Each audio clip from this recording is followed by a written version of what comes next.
Introduction to Gentefied. Gentefied is a new Lion show streaming on Netflix. The show is first streamed on February 21st, 2020. It takes place in Los Angeles and it follows the life of three Mexican American families trying to accomplish the American dream. The American dream is different to everybody, but to the family is straightforward. The show follows Chris Morales, Ana Morales, and Eric Morales.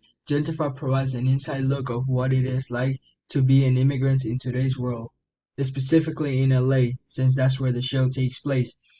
It shows the true struggles that an immigrant family goes through all for a better lifestyle. It shows the struggle of financially problems and immigration problems.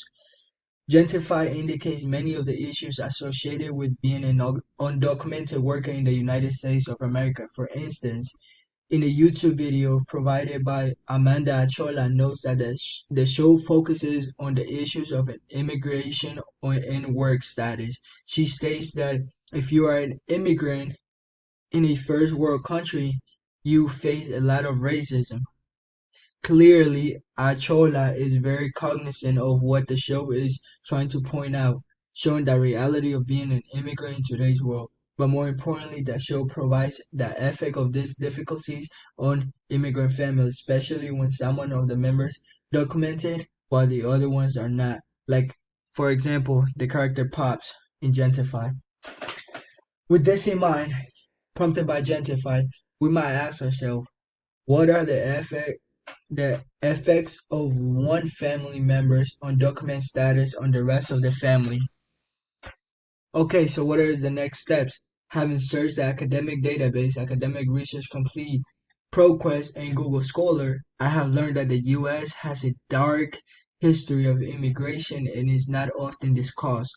I wonder why. I have also learned that families whose members are not yet documented status in the U.S. suffer legal, economic, and emotional consequences. I have also learned that undocumented people live in fear of one day not coming back home due to their deportation status in the United States. In addition, immigrants are among those people who are likely to face discrimination on the job, which can have a negative effect on their families, mental health, and newly arrived immigrants are usually helpless in terms of knowledge of the U.S. job market, which can also negatively affect the relationship.